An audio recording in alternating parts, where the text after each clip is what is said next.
Is Neptunia like The Simpsons? Can it predict the future? Is the satire so elevated that it went over a lot of people's heads and they don't quite understand what its message was?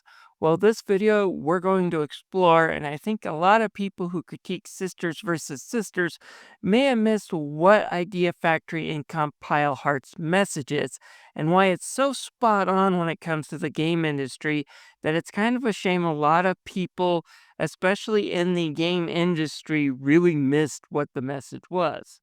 Is there too much airplane humor here, or am I looking too deep into this? Well, let's discuss and find out. My name is Tommy the Game Master. If you enjoy this video, please subscribe. Before I go over my thoughts on the thing that people are missing with this game and why I think it's brilliant, I do want to give my thoughts on the overall game itself. Think of it as a mini review, and my thoughts are on this. To quote Maxwell Smart, "You missed it by that much." And I mean that on no curve, or I'm giving it a pass because I got it dirt cheap in the last meetup for the cheap game design and overall cruddy gameplay. It was almost really good. Three things, though, combined to keep it from being a truly great game. First, while the dungeon designs don't repeat or do the cookie cutter thing like they do in most Neptunia games, they're still not very memorable, and there are areas where you can kind of see where they use their game engine to kind of repeat smaller areas. It's a new dungeon, but that rock there looks like the last rock with the same formation and path around it. Second, way too many repeating voice clips. Sorry, I pissed you. Wait, did she just say she's going to piss on me? Third, the big one, they tried to put too much of the original turn-based Neptunia gameplay into this action RPG, and because I can't cancel out combos, it really affects the game, and it keeps me out of it. It's kind of such a shame. That said, they did tone down the fan service, so a lot of the satire and humor does come through here, which is something I'm kind of thankful for. It is, I guess, one of the small silver linings in Sony's DI policy in the last several years. Anyways, my thought is I would not pay full price for this game, but I would probably pay $20 for it, which is twice as much as what I usually recommend a Neptunia game. For those who don't know, Neptunia is its satire of the game industry from a Japanese perspective. And that's where I think it gets itself in trouble. If you don't understand what it's referencing or satiring, it can kind of come off as stupid. Kind of like how South Park can come off as crass. For example, if you understand what Disney has done to itself, like the last 5 or 6 years, especially with the Star Wars brand, you understand how Cartman running around dressed like Kathleen Kennedy, yelling, "Put a chick in it and make it gay" is funny. If you don't know what it's about, then you think it's stupid. Same thing with Neptunia, so let's look into it. The basic one, I think most people who play this game get the reason the main characters are console gods because, well, some fanboys really do worship their consoles. The commandment for not worshiping idols fully applies to these people. We're not talking about defending or preferring one console over the others in a civilized debate. No. These people will go ahead and full on dox people for disagreeing with their opinion on their latest soulless corporation's boxes of wires. So why not have them as goddesses and have them as religious figures? I think it's hilarious. Although it has gotten hard because originally they were meant to be PS3, Xbox 360, and the Wii. Unfortunately, times moved on, and although the characters now represent Sony, Microsoft, and Nintendo, the ship of Theseus still applies, and the companies are changing, so how long they can keep the characters relevant will be interesting. Oh well, this part is the easiest part. The next part is the Little Sisters, of course, which represented the handheld. But wait, aren't the handhelds dead? Nintendo killed the DS a few years ago, and Sony hasn't supported a handheld console in close to a decade after they killed the Vita in less time than it took Sega to kill the Dreamcast. Yep, then why are these characters chosen for this game's plot when the handheld devices are dead? Well, the game's plot are that these characters are out of their time. See, Nepgear and the other sister characters get sealed away for several years and wake up in a world where they're not only irrelevant, but to make matters worse, the world's basically going through a disaster called the Trendy Phenomenon, and I think this is where people miss the point that Sisters versus Sister was trying to make. Okay, so basically, the Trendy Phenomenon produces monsters with the big ones called trendsetters, and these monsters hurt people. And because these monsters keep appearing, nations don't know what to do, especially since some of their goddesses have gone MIA. Again, the world's in a miserable situation. The industries are all shut down. People are stuck inside and living in fear and doing the two things people do when in fear, either hiding away completely or taking rash actions that could endanger them and other people. Now, I think most people understand what real events that this parallels. I don't have to explain it to you, but if I must, the critical drinker calls it the virus of unknown origins.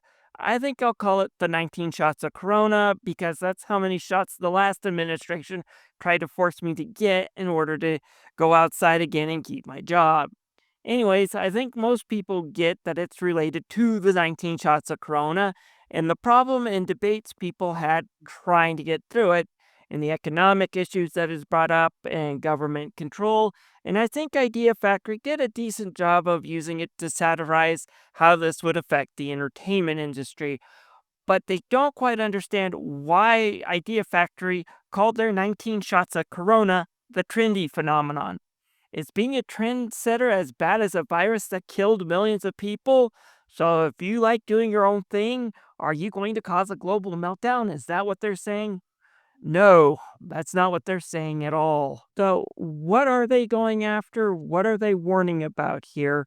What is it that they're using as a big natural disaster that Nepgear has to figure out how to get her people unified to pull through it? And that is, the game industry tends to chase trends right off a freaking cliff. And in 2024, we saw the peak of this idiotic line of thinking, and we are now seeing the casualties of it in 2025 when it comes to a lot of job losses in the game industry. So, how bad is the trendy phenomenon and trendsetters Histoire is warning about? Well, let's take a look at a game company that came down with a bad case of the trendy phenomenon. This game company I'm talking about is linked to another huge media company that owns a lot of IP that said game company has used to make games of the past. Most of them have been single player. From the comics division they created a 4-game series with their second most popular comic book characters, using voice actors from a 90s cartoon show to give millennials a feeling that they were playing a grown up version of their favorite cartoon show they had as a kid. And it also had good action and combat. Now, I only played 2 out of 4 of the games, though, but what I played is really good. The next one I haven't played, but for a while their parent company owned the rights to a classic fantasy literature series.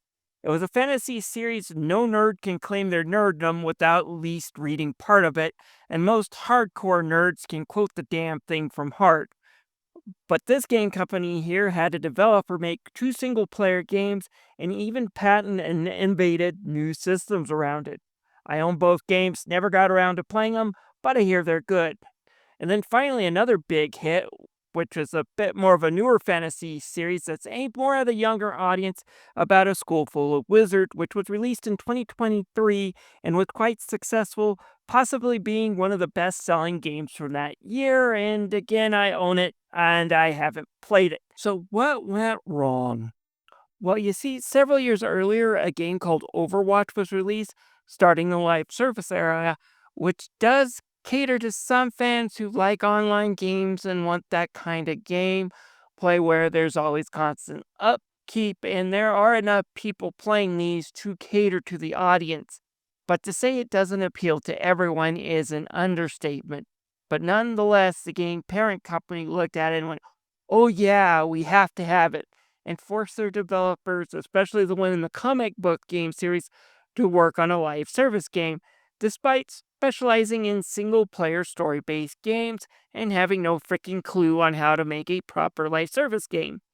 That developer lost a lot of the staff trying to do that, and some controversies among its founders also popped up making that sausage, and they were let go. So their final product was released very early in 2024, and that game bombed hard. Between bad mechanics and a story that went political, because another thing that the trend line says is that people wanted this crap in their media, the game again bombed. In less than 6 months, it was discounted to like $3 on sale. What was the name of the company? This game? Well, if you haven't figured it out yet, it's Warner Brothers Games. The superhero action games were Batman Arkham Asylum series. The book series they had the rights but lost to was Tolkien's work with Lord of the Rings, Shadow of Mordor, which again I own but I still haven't played, but I hear it's good. And then Harry Potter's Hogwarts Legacy, another game I've owned but haven't played. And by the way, if you want to leave a comment down below criticizing me for playing crap like Neptunia instead of these games, feel free. It helps me with the algorithm. And the game that took all the profits from these successes and just flushed it down the toilet was Suicide Squad Kill the Justice League. Suicide Squad Kill the Justice League cost Warner Brothers around $200 million, and it wasn't like there weren't warnings from gamers, YouTubers. They were all telling Warner Brothers you're making a mistake. Some people do enjoy live service when the game is good. However, we also find it manipulative. Oftentimes, people steer clear just because of that. Overwatch, the game that started the trend, sequel turned out to be a disappointment. The writing was on the wall all over the place, but any naysayers were brushed aside with their warnings by the higher ups at Warner Brothers saying that, oh no, the live service model will cure all our woes. Game markets do volatile things for single player, and basically acting like tone deaf idiots to their own consumers. Didn't know what they were talking about, and as the old saying goes, the pride comes before the fall, and oh boy, what a spectacular fall. So, what was the fallout? Well, since this disaster, we've seen Rocksteady having to restructure, costing jobs. Monolith, the people behind the Lord of the Rings Shadow of Mordor series, that studio was completely closed. Another game that kind of got caught up in the bullcrap that could have been a success was Multiverses. That was completely shuttered. And from the sounds of it, if you're not basically a game based off the world of The Boy Who Lived and you're under Warner Brothers, you're screwed. I would say the trendy phenomenon is very deadly here indeed, or at least when it comes to people's livelihoods. And while I am poking fun of Warner Brothers because I think their loss bled into the most IP, and they were kind of the most avoidable, also according to YouTube, Suicide Squad Kill the Justice League was the most watched gaming video I watched last year, even though I had no interest in playing it. Probably because I, like everyone else, loves watching a good slow motion train wreck, and this was the biggest slow motion train wreck I ever witnessed as a gamer. If they had continued what they were good at, made sure that their developers were making good products, they would have still made plenty of money in the single player space where their consumers were. Instead, they had to go into the latest trend and it cost them. But with that said, Warner Brothers wasn't the biggest loser in 2024 due to the trending phenomenon when it comes to live service. No, no, no, no. That goes to Sony. Another live service game, Concord. I think my Legend of Zelda Breath of the Wild timer probably has more time on it than Concord did. It lasted 2 weeks, and the estimate of the game's costs were around $500 million. Again, the trend of a hero shooter, plus, who doesn't love DI except for, well, 99% of everybody? What could go wrong 8 years later, other than everything? I mean, trends do last that long, right? And the fallout from that has led to some major shifts at Sony. It seems like they're going back to being run by the Japanese side of things, much to the delight of pretty much everyone who enjoys Sony's platforms for gaming. Anyways, did Neptunia predict that this would lead to a disaster a year earlier in 2023 when Sisters versus Sisters come out? Did they really predict the future? The answer is nope. It's just one of those things. If you want to make money in business, you go with the analytics, which does track trends, and you go with what will make you the most money the fastest. A lot of YouTubers do it. In fact, some successful YouTubing is chasing the trends. At the same time, you have to be authentic, know your audience too. When you don't and you try to be something you're not, well, you fail and fail hard. While Warner Brothers was used for this example because its audience was made of people who love single player story driven games, I want to ask if anyone remembers where Capcom was a little bit over a decade ago when DMC came out, chasing what they thought were trends. It almost bankrupted one of the most beloved companies in gaming. That said, the trend wasn't live service games here as much as we need to cater and become a Western game developer. And unfortunately, the Blue Bomber still hasn't recovered from his case of the trendy phenomenon. Fortunately, Capcom itself did survive it. But I do want to thank Idea Factory for actually making a game and kind of poking fun of one of the worst things in the AAA industry when it comes to just kind of producing cookie cutter crappy games and kind of causing job loss too. Great job, guys, with this story. I thought it was hilarious. Anyways, let me guys know what you think in the comments below, and please leave a like and subscribe. I'm Tommy the Game Master. I'll catch you guys later.